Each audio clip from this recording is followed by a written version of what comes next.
Hello, NBA fans. Every day we have news about the Los Angeles Lakers. I'm a Lakers fan and I ask for your help by subscribing to the channel and giving me your thumbs up. Not even LeBron James' son has a guaranteed spot in the Lakers rotation. Bronny James hasn't had many minutes on the court, but the player had a disappointing preseason. The ideal for the Lakers and for Bronny James is separation. Bronny needs to develop his game better, and in the Lakers he will always be under pressure because he is LeBron James' son. The most viable path is for Bronny to say goodbye to Los Angeles and go somewhere else. That is a story that has been much discussed all offseason, of course, but one downstream implication is that Bronny James is likely gone as well. LeBron's son has shown some flashes in preseason that he may deserve an NBA roster spot, but even with the Lakers' injury woes he hasn't seen much playing time. He's not ready to contribute to winning basketball, at least not in the eyes of JJ Redick.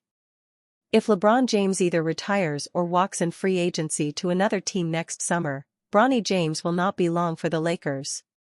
The most likely outcome is that he is traded to LeBron's next team as an add-on to the new free agency contract. The Dallas Mavericks or Cleveland Cavaliers would trade for Bronny to keep him and his father together. If not, the Lakers likely find a way to use Bronny's salary in a trade to bring back a player who can help them, or at worst attach a small asset to dump his salary on a rebuilding team to clear the roster spot. The only real reason Bronny was ever on the Lakers was LeBron, and once that reason is gone, the Lakers are likely to move on. There was a scenario in place for next summer where the Lakers decided Reeves wasn't worth the cost to pair with Luka, and thus, LeBron stuck around for another year. That is out the window, as Reeves has made yet another leap into stardom.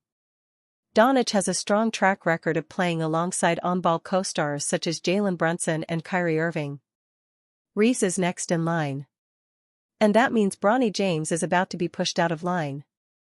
Austin Reeves is having his breakout moment for the Los Angeles Lakers. It's also placing nails in the coffin for Bronny James' time in LA, and if it continues, Reeves will force Bronny right off of the Lakers entirely. With LeBron James sidelined to start the year and Luka Doncic missing a week with a few minor injuries, the Lakers needed a hero. Austin Reeves stepped up in a major way, dropping a 50-burger one night and notching a game winner in another game. It was his moment, and he thrived. For the season, Reeves is averaging 32 points and 9 assists, leading the league in free throws and a trio of triples per game. He is putting up historic numbers that place him right up there among the Lakers' greats, and he has kept the Lakers afloat in a competitive Western Conference.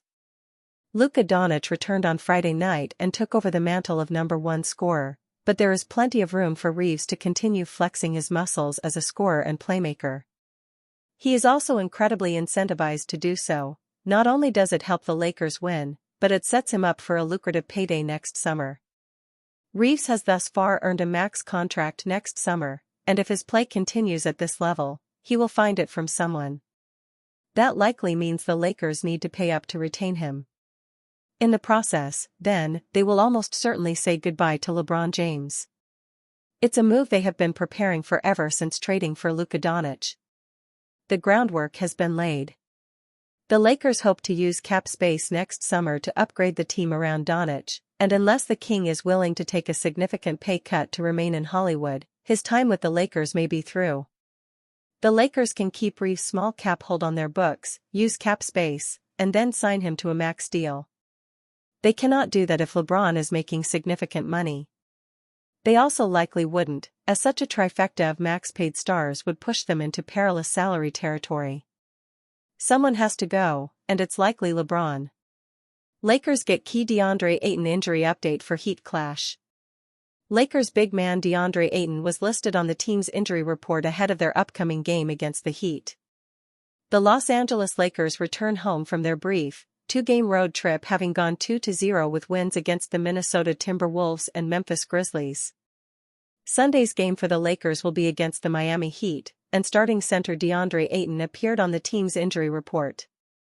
DeAndre Ayton was officially listed as probable on the Lakers' injury report for their game against the Heat. Ayton was dealing with back spasms during the Lakers' win against the Memphis Grizzlies on Friday. He exited the game, and while he was available to return, he sat out the remainder of the game as a precaution. The Lakers came into the offseason in need of a starting-caliber center after the Minnesota Timberwolves exposed their front line. When Ayton and the Portland Trail Blazers agreed to a contract buyout, the Lakers had their man. Ayton got off to a slow start during the Lakers' opening night loss to the Golden State Warriors, but bounced back since then. During the Lakers' first win of the season against the Wolves on October 24, Ayton outplayed Rudy Gobert, holding the four-time Defensive Player of the Year to only 2 points and 7 rebounds, while putting up 15 points and 8 rebounds. He followed that up with a season-high 22 points and 15 rebounds, outplaying Domantas Sabonis in a win against the Sacramento Kings. Ayton outplayed Gobert again as the Lakers beat the Wolves for the second time this season, dropping 17 points and 10 rebounds while limiting Gobert to 9 points and 6 rebounds. Ayton has appeared in all 6 games for the Lakers this season at a little over 31 minutes per game. He averaged 14.8 points, 7.8 rebounds, and 1.2 assists with splits of 62.7% shooting from the field. While Jackson Hayes filled in admirably as the Lakers' starting center following the Anthony Davis trade last year, Hayes has worked best as a reserve, and the team's center rotation is much improved from last year. Exciting truth: Lakers fans can't forget about Austin Reaves. The Los Angeles Lakers will enjoy the luxury of having a clear star as their third option. Hi Drake May is Julian. Injuries to Luka Doncic and LeBron James have allowed Austin Reaves to take the full reins of the Los Angeles Lakers while both superstars work towards a return to the lineup. When all 3 players are healthy and available, the NBA should be terrified.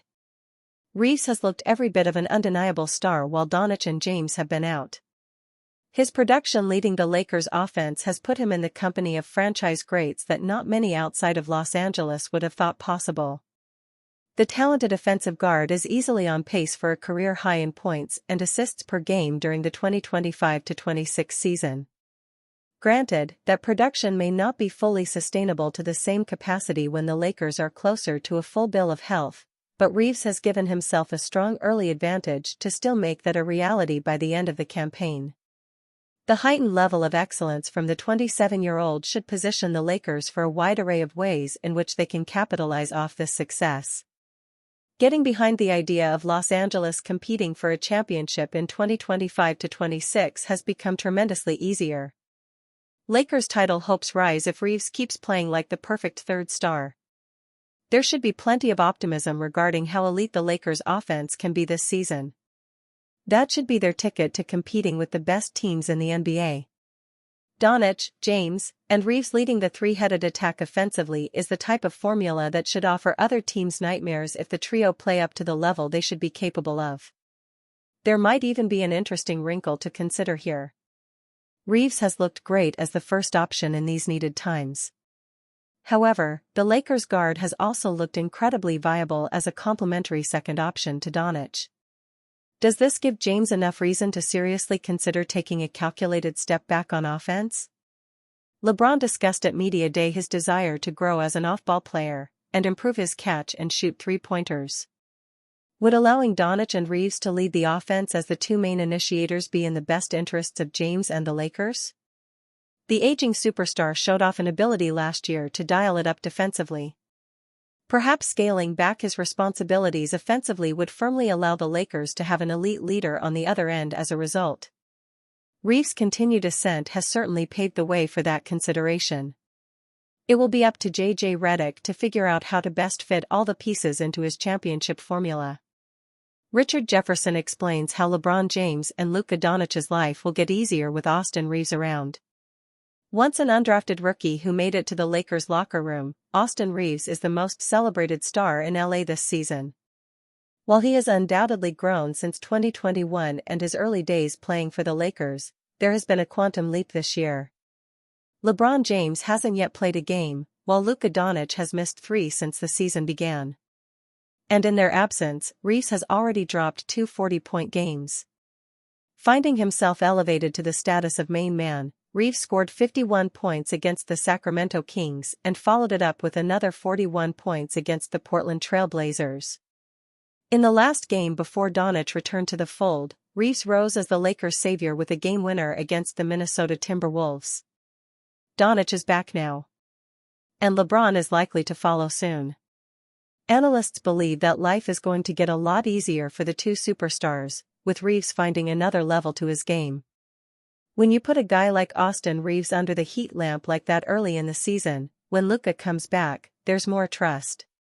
When LeBron comes back, there's more trust. When one of them needs to go sit down, you can go. Austin Reeves has a better matchup. Let's get him to rock.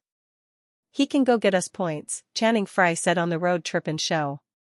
The 2016 NBA champion added that only a couple of teams in the West have 3 to 4 legit defenders right now. He was talking about the OKC Thunder and the San Antonio Spurs. The rest, with thin quality defensive units, could struggle against the Lakers. You can now go to him, Reeves, and say, we can attack this matchup for a whole half a quarter, a whole half, and give Luka an opportunity to get somebody else on him. It's a big matchup problem, but his confidence, the way he plays and reads the game is pretty impressive, Frye added. His co-host Richard Jefferson concurred, adding that it isn't even Reeves' scoring that was the most impressive part, it was his passing. Don't get me wrong. His boys shot the ball well. He got a lot of help. Jake LaRavia was balling. Had the best game, he had 17. So that also helped boost the assist numbers, Jefferson said. Austin, what he's doing is so impressive. It's the management of the game. That is going to give LeBron and Luka, not even games off, quarters off, minutes off, stretches off. That is the greatest compliment that he brings to that team, the former Lakers star added, noting that with Reeves in form, there's really no respite for the opponents. Frye jumped in to reiterate the difference Reeves' assists would make. But if he starts getting more than 10 assists, you go, hey, Luka, just go kill mode. I am going to get you 5 easy shots, he explained. Life actually can become a lot easier for Doncic and LeBron, knowing that Reeves has stepped up and his passing is working like a cheat code. Since LeBron's sciatica has put a big question mark over his fitness for the course of the season, Reeves' form will make the Lakers management breathe a sigh of relief, too. Lakers Novo. J.J. Redick explains why Lakers have been cautious with Adebayo's rehab. The Los Angeles Lakers traded up in the 2025 NBA draft in order to take Adebayo out of Arkansas. The hyper-athletic forward was viewed as a potential two-way wing who thrives on the defensive end and has enough tools to work with and develop offensively that could make him a real important piece for this team in the future. Adebayo has been recovering from knee surgery and thus was unavailable for the Summer League and preseason. He is now getting closer to finally being able to take the court, though his first stints will almost definitely come in the G League with the South Bay Lakers. But as far as head coach J.J. Redick is concerned, his on-court reps are not top priority. According to Kobe Price of the Southern California News Group, Redick spoke about what the Lakers saw in Adebayo that made them draft him while explaining why they are being so cautious with the rookie as he makes his way back. We felt like he's somebody that really fits in the modern NBA because of his motor and how athletic and the size, Redick said. View him as a guy that could be a banshee crasher, a full-court pickup guy, an elite cutter, a physical defender. Every team needs those guys. So excited about his future as a Laker. And I told him this, and I've said this to you guys, this year is really important for him as a development year, but it's as much about getting his body right and learning the NBA, the language, and all of that stuff as it is about getting on-court reps. There will be opportunities at some point in the future. I don't know when that is for him to get some reps with us in game, but we're gonna make sure that his body's right. This mindset makes sense for Redick and the Lakers as they want to ensure this knee issue isn't something that lingers around and affects Adebayo for years to come. Especially for a player whose athleticism and jumping ability is extremely important for his style of play, the Lakers must make sure this isn't a long-term issue. The Lakers have a lot of veterans in front of Adebayo already, so the likelihood of him having a big rotational role is already slim, which makes focusing on his body and making sure everything is perfect on that front the right call. Lakers' Luka Doncic reveals how he feels and hints at a potential 40-point season. Los Angeles Lakers star Luka Doncic opened up about the possibility of averaging 40 points in the NBA season. The Los Angeles Lakers faced the Memphis Grizzlies in their first NBA Cup matchup of Group B, with Luka Doncic delivering a formidable performance, maintaining the MVP-level play fans have come to expect. Doncic kept things realistic when asked if he could average 40 points per game this season. After another dominant showing, the Lakers star was quick to downplay the possibility, noting that defenses will adjust and force him to take smarter shots moving forward. "That's going to be tough," Doncic said, via ESPN. "Sometimes they're going to double me more. Sometimes I won't be able to score that much. I think I had 3 or 4 shots that were crazy shots that I felt like doing, but they were terrible shots. I've got to work on that. But that's tough. I don't know." Doncic's start to the season has been historic. In just 3 games, he is averaging 45.3 points per night with impressive shooting efficiency, 58.4% from the field, and has led the Lakers to key victories in this early stretch. How Doncic feels about his season so far. His offensive arsenal has been on full display, combining trademark step-back jumpers with improved shot selection and better conditioning. Despite the remarkable scoring run, Doncic insists his focus isn't on chasing records but on doing whatever it takes to help the Lakers win. "I mean, I feel great," Doncic said after Friday's win. "But obviously, if we get a win, I feel even better. So that's the whole point, trying to help the team to win. And sometimes it's going to be scoring, sometimes other things." After scoring 44 points in the victory over the Grizzlies, Doncic showed that his hot start could be a sign of what's to come, rather than a temporary scoring streak. Maintaining this level throughout the season, however, will be nearly impossible. Can Luka reach 40 points per game? Wilt Chamberlain remains the last player in NBA history to average 40 points per game in a season, accomplishing it twice, 1961-62, 1962-63. No player has reached that mark since, but Austin Reeves believes Luka could be the first in more than 50 years to do so.